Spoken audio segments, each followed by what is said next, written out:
Hello स्वर्णमयी, आज बऱ्याच दिवसांनंतर मी एक प्रश्न आणि उत्तरांचा व्हिडिओ घेऊन आली आहे. बऱ्याच मैत्रिणी मला कमेंटमध्ये प्रश्न विचारतात आणि मी माझ्या परीने त्यांची उत्तर देण्याचा प्रयत्न करत असते. मी एका व्हिडिओमध्ये शक्यतो असेच प्रश्न घेत असते की जे एकसारख्या एज ग्रुपला समजतील किंवा त्यांच्याशी रिलेटेड असतील. आणि माझा बहुतेक ऑडियन्स हा 40-45च्या पुढच्या स्त्रिया हाच आहे. त्यामुळे आज ज्या 4 प्रश्नांची उत्तरं मी देणार आहे ते जास्त करून 45च्या पुढच्या स्त्रियांसाठी खूप उपयोगी असतील.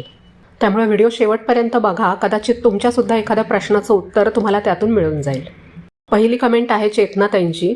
त्यांनी लिहिलं आहे की त्यांचे यजमान पोलीस इन्स्पेक्टर होते, आता रिटायर झालेत, पण ते स्वतःपुरतंच जगतात. तिलासुद्धा काही भावना आहेत, तिलासुद्धा काही वाटतं, हे ते जणू विसरूनच गेलेत. आणि हे वाचून मला खरंच असं वाटलं की हे फक्त एका सखीची गोष्ट नाही आहे, ही आपल्यातल्या अनेकींची व्यथा आहे. विश्रांती सगळ्यांनाच पाहिजे असते ना. माणूस नोकरीतून रिटायर होतो, कामातून मोकळा होतो, पण संसारातून कसं रिटायर होणार? आणि मुख्य म्हणजे माणसाचं मन आणि त्याच्या भावना कधीच रिटायर होत नाहीत. त्या सखीने एक खूप महत्त्वाचं वाक्य लिहिलं आहे की ते रिटायर झालेत, मी नाही. विचार करा, आपण 50शी ओलांडली तरी आपल्याला अजून खूप काही करावंसं वाटतंय, जगावंसं वाटतंय, पण समोरची व्यक्ती मात्र स्वतःच्याच कोशात गेली आहे. माणूस वर्षानुवर्ष एका कडक शिस्तीच्या नोकरीत असताना तिथं भावनांना फारशी जागा नसते. मग निवृत्तीनंतर त्यांना वाटतं की आता बस, मला आता कुणाची जबाबदारी नको, कुणाचं बोलणं नको. पण ह्या प्रवासात ते हे विसरतात की ज्या स्त्रीने आयुष्यभर त्यांच्या घराची राखण केली, जी त्यांच्या सुखदुःखात सावलीसारखी उभी राहिली, तिलासुद्धा आता हक्काचा विरंगुळा हवा आहे. पण आपण दुसऱ्याला बदलू शकत नाही, हे सत्य जितक्या लवकर स्वीकारू तेवढं चांगलं. समोरची व्यक्ती जर स्वतःपुरती जगतेय तर तुम्हीसुद्धा आता स्वतःसाठी जगायला शिकायला पाहिजे. मुलं शिक्षणासाठी बाहेर आहेत, घरात शांतता आहे, अशा वेळी आपण स्वतःशी कसं वागतो हे जास्त महत्त्वाचं आहे. पूर्वी आपण मैत्रिणींशी बोलायचो, हसायचो, मजा करायचो. मग आता ते का थांबलं? पती बदलले म्हणून आपण आपलं हसणं विसरून जायचं का? त्यांनी त्यांच्या आयुष्याची निवृत्ती स्वीकारली असेल, पण तुमच्या मनातली उर्मी, ती जिद्द अजून जिवंत आहे. त्यामुळे मला असं वाटतं की आपण स्वतःला सिद्ध करण्यासाठी किंवा कुणाचं लक्ष वेधून घेण्यासाठी नाही, पण स्वतःच्या आनंदासाठी मात्र काहीतरी करायला पाहिजे. कधीकधी आपण समोरच्याकडून अपेक्षा करतो की त्याने आपल्याला फिरवायला न्यावं, त्याने आपल्याशी बोलावं, पण जेव्हा ते घडत नाही तेव्हा होणारा त्रास खूप मोठा असतो. मग अशा वेळी आपण आपल्या छोट्या छोट्या आवडी शोधायच्या. अगदी स्वयंपाक करताना गाणं ऐकणं असू दे, छंद जोपासणं असू दे. असं वाटू शकतं की आयुष्य आता संपत चाललंय, आता काय उरलंय, पण खरं सांगू, ही वेळ स्वतःला नव्याने ओळखण्याची असते. इतकी वर्ष इतरांसाठी, जबाबदाऱ्यांसाठी जगलो, पण आत्ता जो वेळ हातात आहे तो स्वतःसाठी खर्च करायला काय हरकत आहे? समोरच्या व्यक्तीला त्यांच्या स्पेसमध्ये राहू द्या, पण म्हणून आपण आपल्या हक्काच्या आनंदावर फुली मारण्याची गरज नाही आहे. समोरच्याचं मौन जर आपल्याला टोचत असेल तर आपण आपलं बोलणं दुसऱ्या ठिकाणी शोधावं. तुमच्या मैत्रिणी असतील, कोणी नातेवाईक असतील, ज्यांच्याशी बोलून तुम्हाला मनापासून छान वाटतं, त्यांच्याशी पुन्हा संपर्क करा. मनातल्या मनात कुढत राहण्यापेक्षा कुणाशी तरी 4 शब्द बोललेले कधीही चांगले. सुरुवात तर कुठेतरी करावीच लागेल. तुम्हीच स्वतःला हे सांगायला पाहिजे की माझं अस्तित्व दुसऱ्याच्या प्रतिसादावर अवलंबून नाही आहे. यजमानांनी त्यांच्या आयुष्याचा एक टप्पा पूर्ण केला आहे, त्यांना आता कदाचित एकांत पाहिजे असेल, त्यांना तो द्या. पण त्यांच्या त्या एकांतासाठी तुम्ही आपलं अस्तित्व हरवून बसू नका. 50शी म्हणजे तर अनुभवाची शिदोरी आहे तुमच्याकडे. मग ह्या अनुभवाचा वापर स्वतःला सावरण्यासाठी नक्कीच करू शकता तुम्ही. फक्त एक लक्षात ठेवा, तुमच्यासारख्या खूप जणी आहेत ज्या अशाच परिस्थितीतून जात आहेत. एकमेकींना आधार देणं, एकमेकींना ऐकून घेणं, ह्याच्यातच मोठी शक्ती असते. जो आनंद आपल्या बाहेर शोधतोय तो आधी आपण स्वतःच्या मनात शोधूया. आज निवांत बसल्यावर ह्यावर नक्कीच विचार करा की माझा आनंद मी समोरच्या व्यक्तीवर अवलंबून ठेवणार आहे की स्वतःच्या मनावर. आता दुसरा प्रश्न, की वय 47 आहे, काहीतरी करावंसं वाटतंय, पण नक्की काय करावं हे सुचत नाही आहे. आता ही जी अवस्था आहे ना, ही खरं तर खूप स्वाभाविक आहे, कारण इतकी वर्ष आपण स्वतःला विसरलेले असतो. आता नवीन काहीतरी सुरू करायचं म्हणजे मनात नक्कीच भीती वाटते. लोक काय म्हणतील किंवा आपल्याला हे जमेल का, असे प्रश्न मनात येतात. पण ही तुमची दुसरी इनिंग असू शकते. काहीतरी करायचं म्हणजे आपल्याला वाटतं की काहीतरी मोठं काम केलं पाहिजे, एखादा व्यवसायच केला पाहिजे किंवा खूप प्रसिद्ध झालं पाहिजे. पण काहीतरी म्हणजे प्रत्येक वेळी आर्थिक मिळकत किंवा प्रसिद्धीच असायला पाहिजे असं नाही. कधीकधी एखादी जुनी जपलेली आवड, जे करायला आपल्याला लहानपणी आवडायचं पण वेळेअभावी ते राहून गेलं, तिथून सुद्धा सुरुवात करता येते. आपल्याला नेमकं काय आनंद देतं ते आधी शोधा. आपण बाहेर बघतो की दुसरे काय करतायत, कुणीतरी यूट्यूब करतंय, कुणीतरी केक बनवतंय, मग आपण सुद्धा तेच करावं का? पण तसं नाही आहे. प्रत्येकाची ओढ वेगळी असते. तुम्हाला कदाचित बागेत काम करायला आवडत असेल, कदाचित तुम्हाला लिहायला आवडत असेल, किंवा कुणाला काही शिकवायला आवडत असेल, जे काही करायचे ते स्वतःच्या समाधानासाठी सुरू करा. जेव्हा आपण स्वतःच्या आनंदासाठी काही करतो ना, त्याचा तुमच्यावर ताण येत नाही. 47 हे वय काही खूप जास्त नाही आहे. उलट ह्या वयामध्ये एक प्रकारची मॅच्युरिटी आलेली असते. आपल्याला माहिती असतं की काय करणं आपल्याला शक्य आहे आणि काय नाही. मी स्वतः हा चॅनल वयाची 46 वर्ष संपत आल्यावर चालू केला. ते सुद्धा माझं टेलरिंगचं काम अतिशय चांगलं चालू असताना, फक्त माझी आवड म्हणून. अडचण फक्त असते ना ती सुरुवातीची. मनाची तयारी करायला वेळ लागतो. पण एकदा का तुम्ही ठरवलं की रोजच्या धावपळीतून स्वतःला पाहिजे ते करण्यासाठी वेळ काढायचा, तर मग हळूहळू मार्ग सापडत जातो.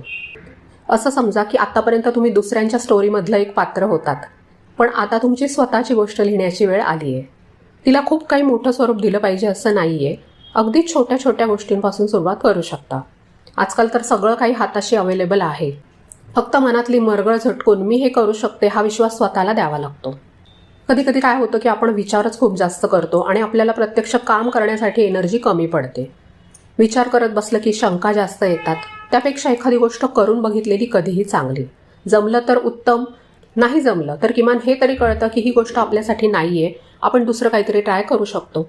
अनुभवातून जे शिकायला मिळतं ना, ते कशातूनच मिळत नाही. म्हणूनच सांगते, तुम्हाला काहीतरी करायची इच्छा असेल तर जे जमतंय, जे करावंसं वाटतंय ते करून बघा. ते नाही जमलं तर दुसरं काहीतरी करायला तुम्ही फ्री असाल. आता तिसरा प्रश्न आहे की मुलं बाहेर शिकायला गेलीत, घरात एकटी असले की रडू येतं, एकटं वाटतं, काय करावं ते कळत नाही. तर तुमच्या मनामध्ये जी घालमेल सुरू आहे ती मला समजू शकते.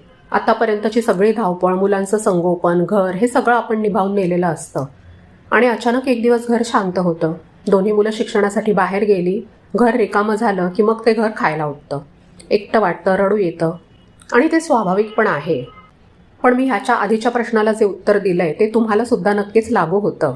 आत्तापर्यंत आपलं अख्खं आयुष्य मुलांभोवती विणलेलं होतं. सकाळी उठल्यापासून ते रात्री झोपेपर्यंत डोक्यात एकच चक्र, मुलांना काय पाहिजे काय नको, त्यांचं जेवण, अभ्यास, हट्ट आणि त्यांचं वेळापत्रक. त्यामुळे इतके दिवस कदाचित तुम्हाला तितका फ्री टाईम मिळालेलाच नव्हता. आणि मग आत्ता जेव्हा मुलं स्वतःच्या पायावर उभी राहण्यासाठी किंवा शिकण्यासाठी बाहेर गेलीत, तेव्हा असं वाटू शकतं की आपल्या अस्तित्वाचा जो मुख्य आधार होता तोच निसटला. ज्या कामासाठी आपण इतकी वर्ष स्वतःला झोकून दिलं ते कामच संपलं. पण ह्या गोष्टीकडे तुम्ही दुसऱ्या दृष्टीने बघू शकता की आज तुमची मुलं बाहेर गेली आहेत, ह्याचा अर्थ तुम्ही तुमची जबाबदारी उत्तम पार पाडली. तुम्ही त्यांना पंख दिलेत. तुम्हाला एकटे असताना रडायला येतं, ह्यात सुद्धा काही चुकीचं नाही आहे. इतक्या वर्षांची मुलं जवळ असण्याची सवय असते आणि अचानक घर रिकामं झाल्यावर रडू येणं साहजिक आहे. अशा वेळी रडलात तरी काहीच हरकत नाही आहे. मनावरचं दडपण हलकं होईल.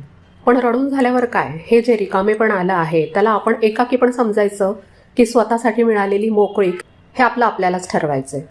इतकी वर्ष तुम्ही इतरांसाठी जगलात, आता हा जो वेळ मिळाला आहे तो निसर्गाने तुम्हाला दिलेली एक संधी आहे, असं का नाही वाटत आपल्याला? आपण ना स्वतःच्या आवडीनिवडी विसरून गेलेले असतो आणि आपल्याला काय आवडतं हे शोधायची तसदी आपण कधी घेतलेली नसते. तेव्हा कदाचित वेळ नव्हता, पण आत्ता तर आहे. त्यामुळे ह्या रिकाम्या वेळेत तुम्हाला स्वतःसाठी काय करायचं आहे ते तुम्ही शोधायला सुरुवात करू शकता.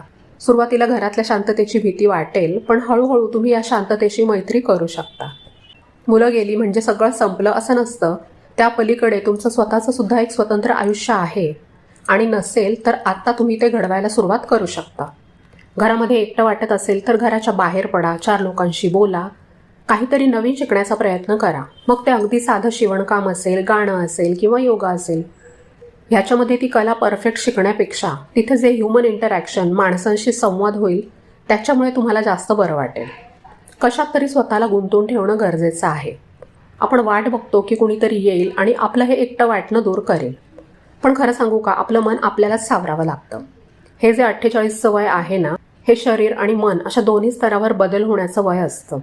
ह्या काळात आपल्याला आपली जास्त काळजी घेणं गरजेचं आहे. चांगलं खाणं, थोडा व्यायाम आणि मुख्य म्हणजे मनातले विचार कुणाशी तरी बोलणं किंवा लिहून मोकळं होणं. तुम्ही मला कमेंट केलीत हे खूपच चांगलं झालं. तुमच्या मनातलं दुःख तुम्ही बाहेर काढलं. अशा मैत्रिणी शोधा ज्या तुमच्यासारख्या परिस्थितीतून जात आहेत. त्यांच्याशी संवाद साधा. तुम्हाला जाणवेल की तुम्ही एकट्या नाही आहात. बऱ्याच जणींच्या घरात सध्या हीच परिस्थिती आहे. पिल्लं मोठी होऊन घरट्यातून उडून जातात. त्यामुळे आता आपल्याला त्या रिकाम्या घरट्यामध्ये स्वतःला शोधायचं असतं. कधी कधी असं पण वाटत असेल की कुणासाठी स्वयंपाक करायचा, कुणासाठी घर आवरायचं. पण मग असा विचार करा की स्वतःसाठी का नाही? स्वतःसाठी छान जेवण बनवणं, स्वतःसाठी घर नीट ठेवणं, ह्याच्यात सुद्धा आनंद असतोच की. मुलं असताना खूप थकून जात असाल तेव्हा कदाचित वाटत असेल की कधी एकदा एकांत मिळतोय आणि आता ती शांतता मिळाली आहे तर तिचा स्वीकार करा. मुलांना पण तेव्हाच आनंद होतो जेव्हा त्यांची आई आनंदी असते. तुम्ही जर इकडे रडत बसलात तर तिथे त्यांचं सुद्धा मन लागणार नाही. त्यांच्या प्रगतीसाठी, त्यांच्या सुखासाठी तुम्हाला खंबीर होणं गरजेचं आहे, तरच त्यांना तुमचा आधार वाटेल. हे समजून घ्या की हे सगळ्यांच्याच आयुष्यात येणारं एक वळण आहे आणि प्रत्येक वळण आपल्याला काहीतरी नवीन शिकवून जातं. ही शांतता कदाचित तुम्हाला स्वतःच्या जवळ घेऊन जाईल. इतकी वर्ष संसार सांभाळलात, आता तर फक्त स्वतःलाच सांभाळायचं आहे. फक्त मनाला सांगा की ही वेळ रडण्याची नाही आहे तर स्वतःसाठी जगण्याची आहे. चौथी कमेंट आहे की नवरा विक्षिप्त अरेरावी करणारा असेल तर नकार कसा द्यावा. तर ताई, तुमची कमेंट वाचून माझं मन खरोखरच अस्वस्थ झालं. वयाच्या 51व्या वर्षी जिथे माणसाला मनःशांती आणि जोडीदाराची साथ हवी असते, तिथे अशा प्रकारच्या विचित्र आणि अरेरावी करणाऱ्या स्वभावाचा सामना करणं नक्कीच सोपं नाहीये. तुम्ही हिपोक्रेट हा शब्द लिहिलाय. हिपोक्रेट म्हणजे ढोंगी, ज्या व्यक्तींच्या बोलण्यामध्ये एक असतं आणि प्रत्यक्ष करण्यामध्ये दुसरंच काहीतरी करत असतात. तर जेव्हा तुमचा जोडीदारच ढोंगी आणि दुष्ट प्रवृत्तीचा असतो, तेव्हा फक्त शब्दच नाही तर त्यांचं वागणं सुद्धा मनावर खोल जखम करतं. अशा परिस्थितीत स्वतःला सावरण्यासाठी आणि ठामपणे नकार देण्यासाठी काही विचार आणि उपाय मी देत आहे. तर आधी स्वतःच्या मानसिक शक्तीची जाणीव ठेवा. तुमच्या नवऱ्याची प्रवृत्ती बदलणं तुमच्या हातात नसेल, पण त्यांच्या वागण्याचा परिणाम स्वतःवर किती करून घ्यायचा हे मात्र तुमच्या हातात आहे. तुम्ही 51 वर्षाची मॅच्युअर्ड बाई आहात. तुमची आत्तापर्यंतची सहनशीलता ही तुमची कमजोरी नव्हती तर ती तुमची शक्ती होती. फक्त आता तिचा वापर स्वतःच्या सन्मानासाठी करायची वेळ आली आहे. त्यामुळे नकार देताना स्पष्टता आणि शांतता ठेवा. जेव्हा ते विचित्र वागतात तेव्हा त्यांच्याशी वाद घालण्यात आपली शक्ती वाया घालवू नका. दुष्ट प्रवृत्तीच्या माणसाला वादातून नाही तर तुमच्या ठाम शांततेतून उत्तर मिळत असतं. नाही म्हणायचं असेल तेव्हा मला हे पटत नाहीये आणि मी यामध्ये सहभागी होणार नाही, एवढंच बोलून तिथून बाजूला व्हा. नकार देताना आवाज न चढवता डोळ्यात बघून शांतपणे नाही म्हणा. आरडाओरडा केल्यामुळे काय होतं की विषय वाढतो, पण शांतपणे दिलेल्या नकारापुढे काय बोलावं हे कधीकधी समोरच्या व्यक्तीला नाही समजत. अजून एक गोष्ट म्हणजे हिपोक्रेट व्यक्तीला आपली चूक कधीच मान्य नसते. त्यामुळे त्यांना त्यांची चूक समजावून सांगण्याच्या फंदात पडू नका. त्यांच्याकडून चांगल्या वागण्याची अपेक्षा करणं सोडून द्या. जेव्हा अपेक्षा संपतात तेव्हा त्यांच्या वागण्याने होणारा त्रास तुम्हाला कमी होतो. अजून एक गोष्ट नक्की करा, ती म्हणजे स्वतःचं एक सुरक्षित वर्तुळ तयार करा. वयाच्या ह्या टप्प्यावर तुम्हाला आनंद देणाऱ्या गोष्टींकडे लक्ष द्या. तुमची मुलं, मित्रमैत्रिणी, छंद किंवा एखादं आध्यात्मिक कार्य यामध्ये मन गुंतवा. घराबाहेर तुमचं एक वेगळं जग असू द्या, ज्याच्यामुळे घरातल्या नकारात्मकतेचा प्रभाव तुमच्या संपूर्ण आयुष्यावर पडणार नाही. जर त्यांची अरेरावी मर्यादेच्या बाहेर जात असेल तर त्यांना स्पष्टपणे जाणवून द्या की तुम्ही ते सहन करणार नाही. प्रसंगी घरातल्या इतर विश्वासू मोठ्या व्यक्तींची किंवा मुलांची मदत घ्यायला संकोच करू नका. दुसऱ्यांचं वागणं हे त्यांचे संस्कार दाखवतं, पण त्याला किती प्रतिसाद द्यायचा हे आपल्या संस्कारावर अवलंबून असतं. स्वतःचा स्वाभिमान गहाण ठेवून नाती जपणं ही स्वतःशी केलेली प्रतारणा असते. स्वतःच्या शांततेसाठी आणि स्वाभिमानासाठी उभं राहणं ही सध्या तुमची गरज आहे. जर हा संवाद तुमच्या मनाला भिडला असेल तर इतर मैत्रिणींना सुद्धा हा व्हिडिओ नक्की पाठवा. कदाचित कुणाला तरी आज हे ऐकण्याची खूप गरज असेल. तुम्हाला काय वाटतं हे मला कमेंटमध्ये नक्की सांगा. मी सगळ्या कमेंट्स वाचते. भेटूया पुढच्या व्हिडिओमध्ये. व्हिडिओ आवडला असेल तर चॅनलला लाईक, शेअर, सबस्क्राईब करा. चॅनलची मेंबरशिप घ्यायची असेल तर त्याची लिंक डिस्क्रिप्शन बॉक्समध्ये दिलेली आहे. तुमच्या ह्या प्रवासामध्ये मी तुमच्यासोबत आहेच.